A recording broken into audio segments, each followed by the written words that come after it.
Allahumma sholli wa sallim ala sayyidina wa nabiyyina Muhammadin al-amin wa ala alihi wa ashabihi ajma'in. Subhanaka la ilma lana illa ma 'allamtana innaka antal alimul hakim. La haula wa la quwwata illa billahil aliyyil azim. Qala Allah ta'ala fi kitabihil karim, a'udzu billahi minasy syaithanir rajim. Ya ayyuhalladzina amanu la taqrabus salata wa antum sukara hatta ta'lamu ma taqulun wa la junuban illa 'abiri sabilin hatta taghtasilu. Ila akhiril ayat. Sadaqallahul azim. An Uqbah bin Amir radhiyallahu anhu qala Rasul sallallahu alaihi wasallam iyyakum wa dukhula 'ala nisa'i. Faqala rajulun minal ansar, ya Rasulullah, afara'aita al-hamwa? Qala al-hamwu al-maut. Rawahul Bukhari wa Muslim. Wa sadaqa habibuna wa nabiyuna wa rasuluna karim wa tub alaina innaka antat tawwabur rahim. Amma ba'du.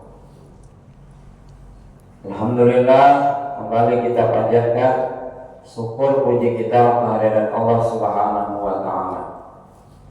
Di 10 pertama bulan Rabiul Akhir, atau kurang lebih hari ke-9 atau hari ke-10 ini. Biar mengatakan ulun yang mengatakan 10 lah.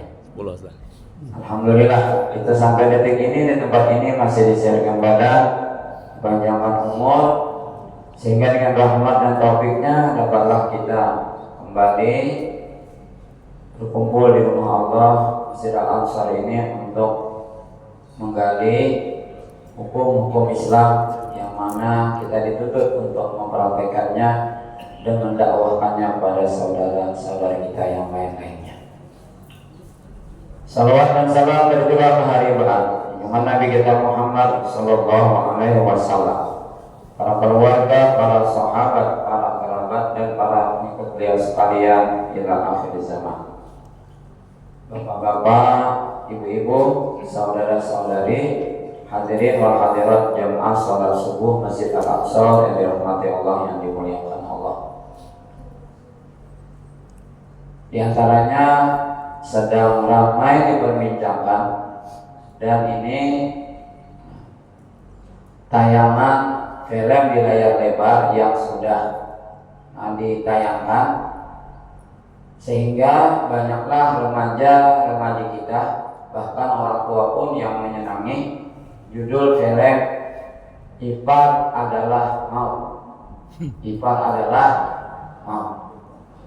Ada usah mendengar aja, terserah biar mendengar. Yang penting ini film digarap oleh, disutradarai oleh Hanung Bramantio, suaminya Adia Meka.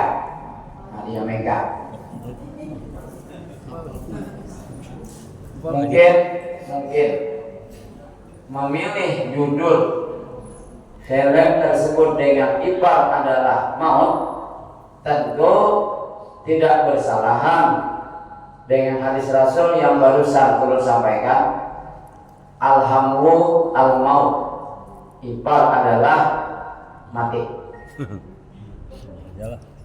Sebagaimana sabda Rasul sallallahu alaihi wasallam yang kami bacakan di atas tadi dari Sayyidina Uqbah bin Amir radhiyallahu an, bahwasanya beliau berkata, Rasul sallallahu alaihi wasallam bersabda, kalian jauhilah masuk ke sebuah rumah, sebuah tempat yang mana di situ ada perempuan, tentu tanda kutipnya yang bukan mahram. Jangan muhrim. Ya, kemarin kan mahram muhrim itu beda. Kalau muhrim orang yang sudah berpakaian ihram haji, ihram umrah, kemudian dia sudah melaksanakan sunat-sunat ihram haji kah, ihram umrah kah, lalu dilanjutkan dengan memasang niat, dan orang itu sudah berada di tempat yang sudah ditetapkan Nabi Sallallahu Alaihi Wasallam. Kalau umrah di tempat mikot, ya Jalanah, ya Bir Ali, ya Tanim, ya Hudaybiyah. Kemudian kalau haji ya di Mekah tanggal ke-8. Apabila apabila orang itu sedang memasang niat haji dan umrah, maka orang itu dinamakan muhrim. Sedangkan mahram adalah perempuan yang tidak boleh laki-laki itu menikahinya. Begitu pula sebaliknya, laki-laki itu tidak boleh menikahi sang perempuan, karena laki-laki itu mahram bagi si perempuan. Apa aja Rasulullah SAW, kalian jauhilah memasuki rumah yang di situ ada perempuan yang kalian itu bukan mahramnya. Artinya kalian itu wahai laki-laki boleh menikah dengannya. Nah, dalam hadis ini Nabi lebih menekankan karena terbawa arus oleh pertanyaan sahabat berdiri. Sahabat dari Ansor, faqala rajulun minal Ansor, ya Rasulullah, afara'aita al-hamwa, bagaimana pendapat sampeyan tentang ipar? Tentang ipar. Dulu di pesantren waktu belajar nahwu, rumiyah, is'afut talibin, asmaul khamsah itu ada 5. Isim yang 5 itu ada 5. Jelas saya deh isimnya jadi 5. Ya ada 5. Abuka, akuka, hamuka, fuka, dumalin. Apa jual artinya nih? Nah isim yang 5 nih. Abuka, ayahmu. Akuka, saudara laki-lakimu. Hamuka, nah ini dulu. Nah tahu apa artinya hamuka nih? Ternyata arti hamuka adalah iparmu. Nah kemudian fuka, mulutmu. Terakhir zumalin. Itu kalau kita belajar tata bahasa Arab kaidah nahwu atau kitab jurumnya, buka, akuka, hamuka, fuka, zumalin. Bari waktu pesantren. Wah ini apa dah belajar mengajar pula. Ini dulu belajar, ini sekarang mengajar di pesantren. Jadi di antara isim yang 5 ini asmaul khamsah ada tadi yang namanya hamuka, ya ipar, baik laki-laki atau perempuan. Sahabat Ansar tadi bertanya kepada Rasulullah. Rasulullah tadi kan melarang dan berhati-hati laki-laki apabila memasuki sebuah rumah. Hati-hati kalau di situ ada perempuan dan tidak ada lagi orang lain. Nah, sahabat ini bertanya, wahai Rasulullah, bagaimana pendapat sampeyan kalau kami ini akan memasuki sebuah tempat, kemudian tempat itu hanya ada ipar perempuan? Bagaimana pendapat sampeyan?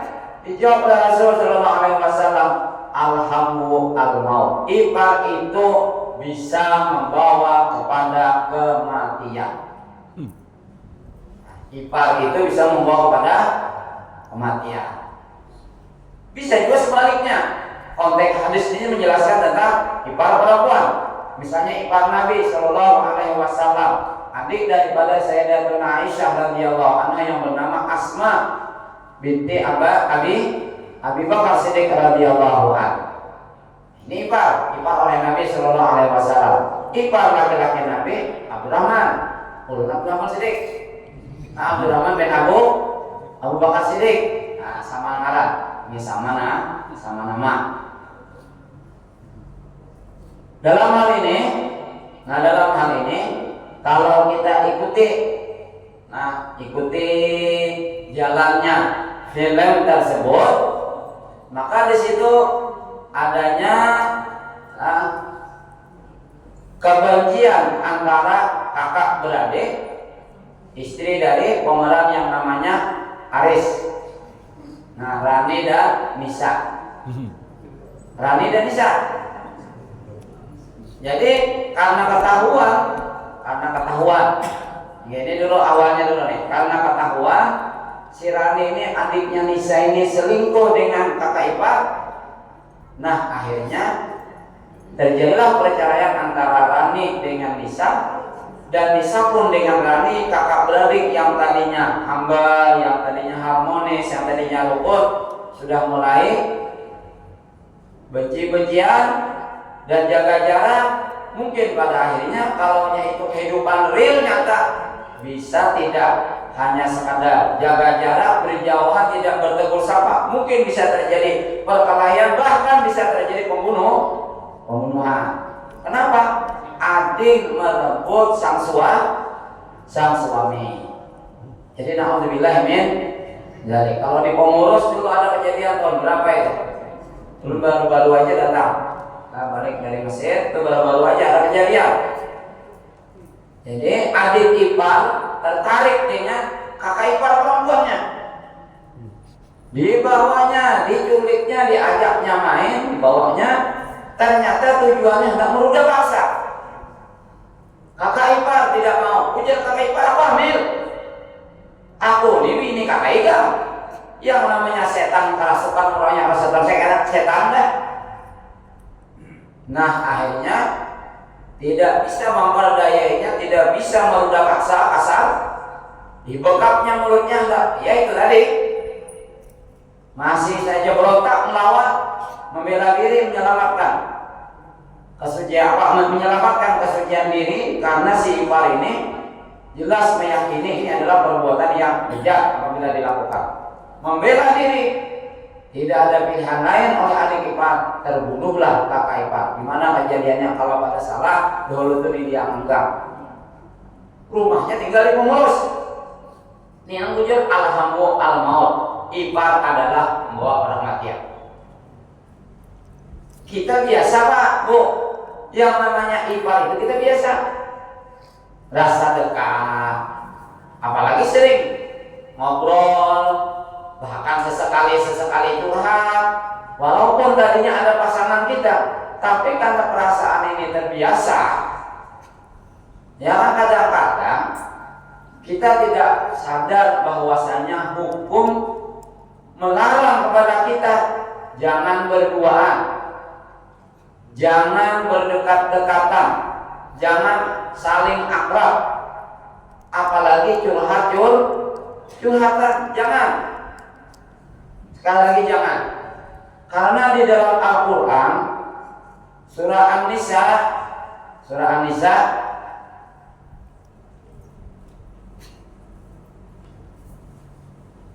ayat 23, diharamkan atas kalian itu ibu kalian, anak perempuan kalian, saudari-saudari perempuan kalian, bibi saudari ayah kalian, bibi saudari ibu kalian, keponakan perempuan anak saudara laki-laki kalian, anak keponakan perempuan anak dari saudari perempuan kalian, ibu yang menyusui kalian, saudari-saudari perempuan sesusu kalian, kemudian mertua kalian, ibu istri kalian, anak tiri kalian apabila kalian telah menggauli ibunya, kemudian menantu kalian, dan tidak boleh kalian menghubungkan dua orang perempuan bersaudari.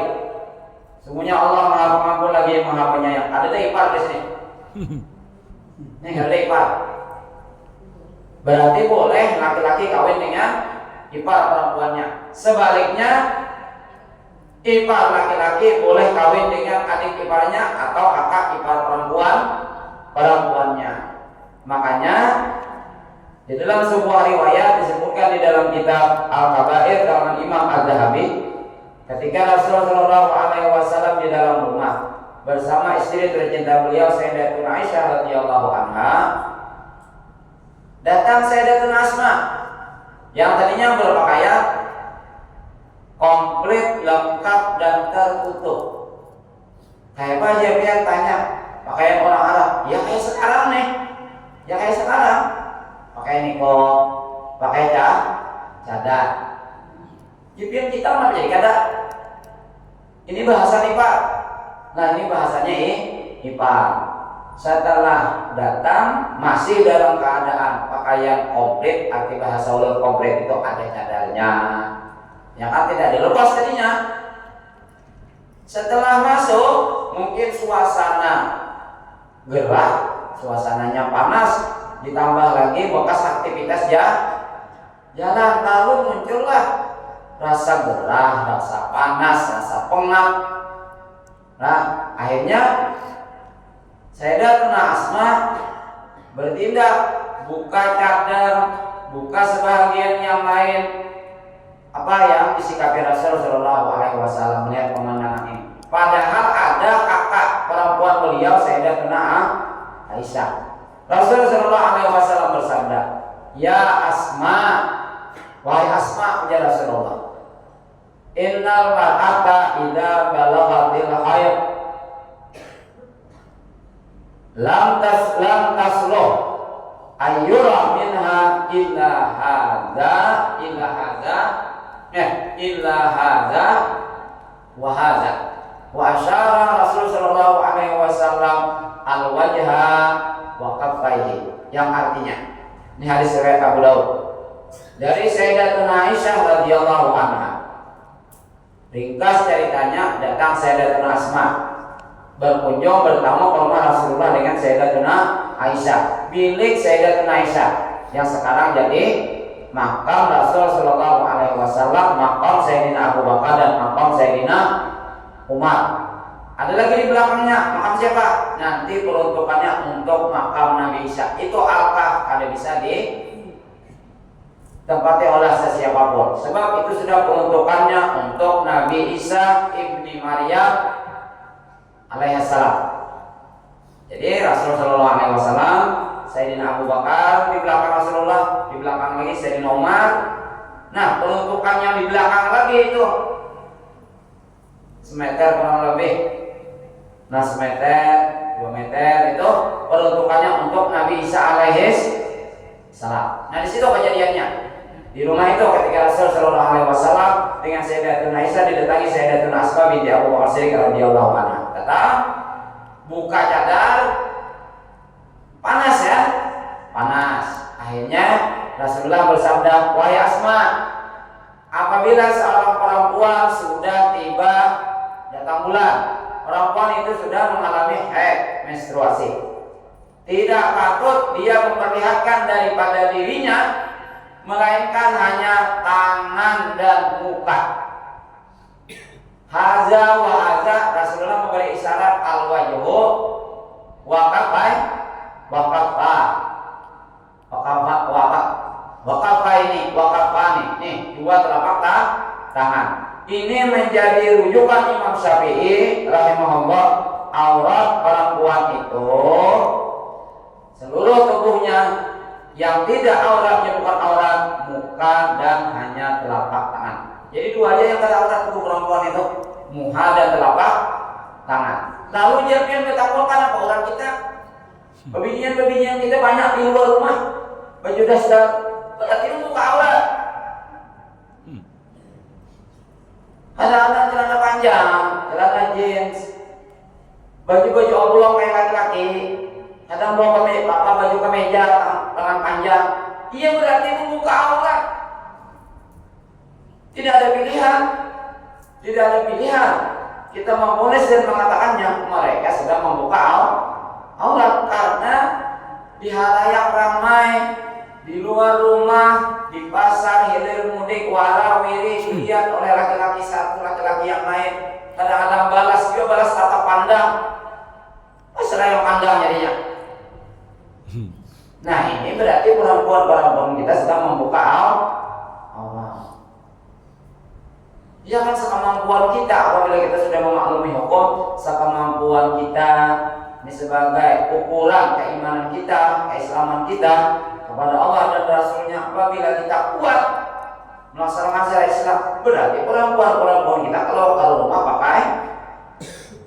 pakai jubah, pakai gamis, menutup aurat, pakai jilbab. Panas, iya panas, karena memang sekarang musim panas. Kalau ada kepanasan pas hujan tenang, jangan berteduh. Itu aja kalau kena kepanasan pas hari hujan, jangan berteduh. Biar aja situ basah piyuk. Akhirnya sinetron tenang. Lalu akhirnya Sayyidatuna Asma radhiyallahu anha cepat mengambil kembali dan mengembalikan cadar yang beliau buka dari kepala muka beliau, kembali dipasang dan kembali komplit. Ini pengajaran Rasul Shallallahu Alaihi Wasallam. Padahal di ruangan itu ada kakak perempuan beliau Sayyidatuna Aisyah radhiyallahu anha. Coba kalau kita bandingkan di dalam kehidupan real fakta kita, dekat fakta pas kalau lapas jubah pasai, semuanya komplit tangkap. Nah, langkah yang tadinya kada tampak lalu tampak. Ipar pulang pada sadar juga, mendekat. Sini kak, ulun masukkan anak pian ngendong angkat pasarnya. Tapi bila nyala pulang jadi iparnya pakai aku pulang. Nah iya sudah berpelukan aja lah pada akhirnya lah. Karena setan itu pintar. Awalnya sedikit tertarik. Apabila sudah keadaan memungkinkan, setan lebih baik lagi merubah pemandangan yang auranya tadi bukan aura menarik menjadi aura asik. Jadi menarik. Kasih ya. Yang tadinya auranya kurang menarik, supaya menarik jadi aura kasih. Setan bisa hebat. Nah, hebat merubah penglihatan kita. Ketika kita melihat yang halal, kadang menarik. Ketika melihat sesuatu yang haram, tertarik kita. Itulah siapa? Ulah setan, iblis. Tapi kalau memangnya dilihat ini bening, tidak bisa kita menolak. Beningnya bening, jelek ya jelek. Cuma ada aturan mainnya di dalam syariat Islam. Ya kalau misalnya tertatap, terlihat, ada besi ngajak, berarti. Tetapi ketika melihat, mempelototin, merendam penglihatannya, apalagi misalnya ada berkedap-kedip, ini haram sudah. Kita biasanya aja nunggu, belum. Kalau naik sepeda motor, sayang sekali aja balik lagi lah. Balik lagi ini sudah niatan buruk, tidak melakukan dosa. Apa yang dilihat? Tidak ada lain, tidak ada bukan, tentu jawabannya aurat lawan jenis kita. Aurat lawan jenis kita. Sekali lagi itu ulah syaitan sanggup menguasai nafsu kita. Nafsu kita saat itu tidak sedang diberi rahmat oleh Allah. Ada dalam Quran, A'udzubillahi minasyaitonir rajim. Innan nafsala ammaratun bisu'i illa marrahim rabbuk. Sesungguhnya bawaan nafsu, ini nafsu yang ditekan lah, ini nafsu yang ditekan, nafsu yang ditahan, nafsu yang dipenjara. Tapi ada nafsu yang kita cari. Biar tahu nanti nafsu makan. Ya nanti. Jadi nafsu yang ditekan oleh Allah, oleh Rasulullah disuruh kita untuk menekannya.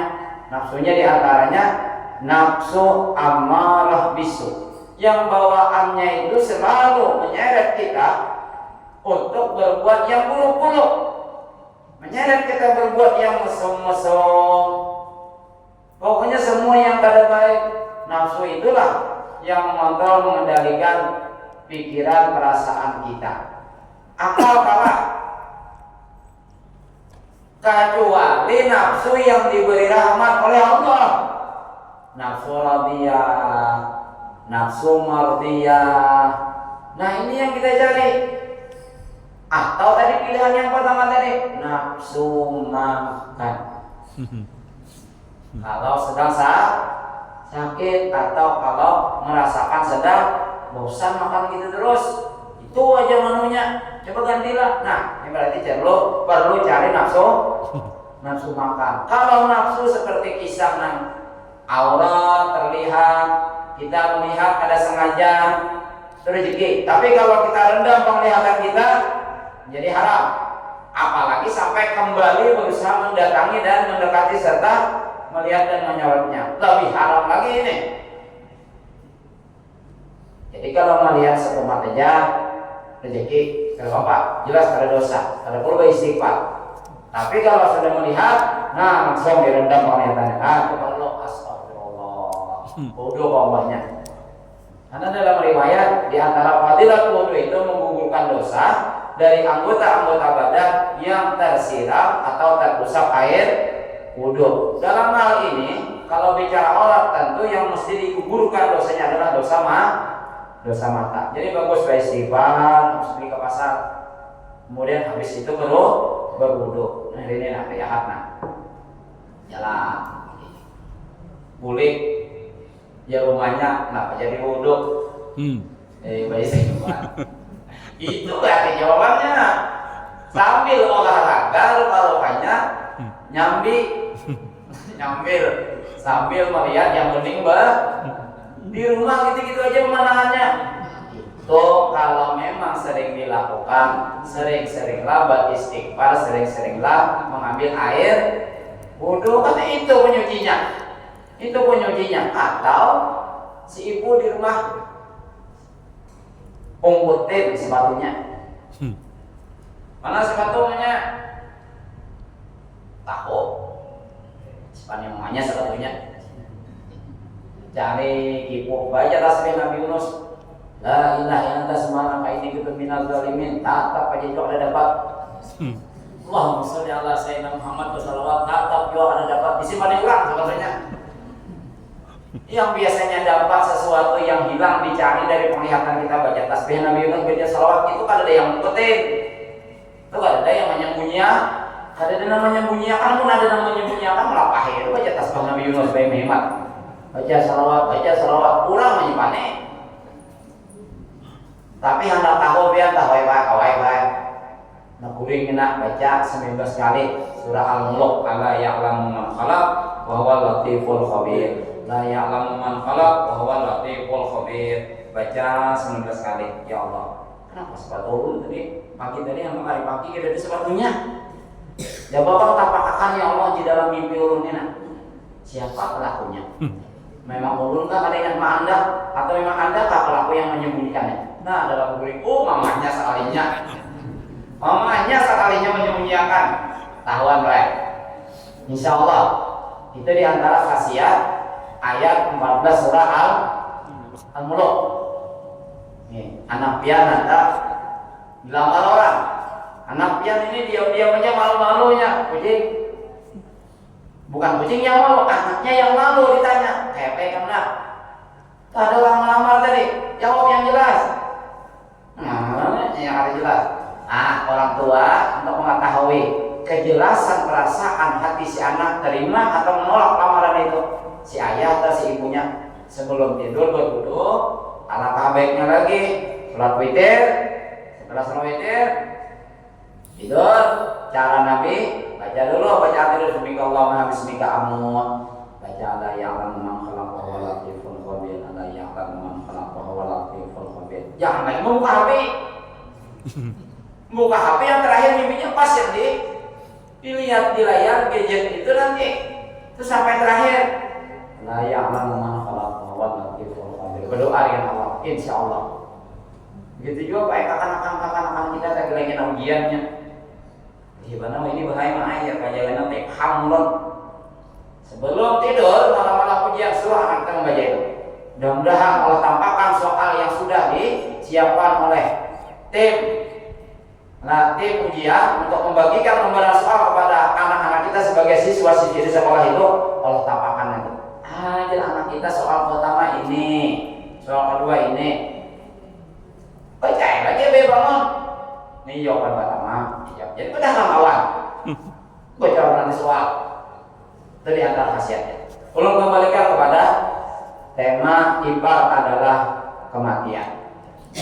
Jadi tegas jawabannya bahwasanya ipar dengan ipar itu laki-laki dengan ipar perempuannya, atau sebaliknya perempuan dengan laki-laki adik atau kakak iparnya itu bukan satu mahram.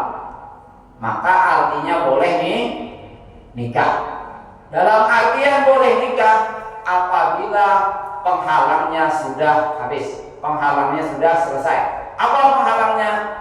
Apabila kakak iparnya ini laki-laki, adik iparnya ini perempuan, punya saudari ipar, punya saudari ini si perempuan si istri ini tidak boleh nikah, tidak boleh nikah lagi, kecuali saudari perempuan sebagai pasangan si laki-laki tadi meninggalkah atau sudah bercerai. Istilah kita di kampung, kadang apabila mati nan kakak turun ke adik. Bisa juga sebaliknya, meninggal si adik naik ke kakak. Tadinya kan boleh, kenapa? Masih hidup dan masih ada ikatan pernikahan pernikahan. Apabila sudah terputus ikatan pernikahan gara-gara meninggal atau gara-gara perceraian, maka ipar laki-laki tadi dengan ipar perempuannya tadi sudah boleh menikah. Hilang kemahramannya. Hilang larangan untuk menikah. Tetap si perempuan itu bukan mahram dan laki-laki bukan mahram si perempuan ipar tadi. Ini secara hukum. Hadirin wal hadirat yang dirahmati Allah Subhanahu wa taala. Nanti dampak hukumnya, kenapa Nabi Shallallahu alaihi wasallam mensabdakan ipar itu adalah kematian? Sekali lagi kami sampaikan, itu sangat berpotensi kepada muncul fitnah. Sangat-sangat berpotensi muncul fitnah. Karena istri si laki-laki ini lawan adik iparnya atau kakak iparnya curiga. Nah, curiga atau berburuk sangka, seuzon. Kamu tadi apa?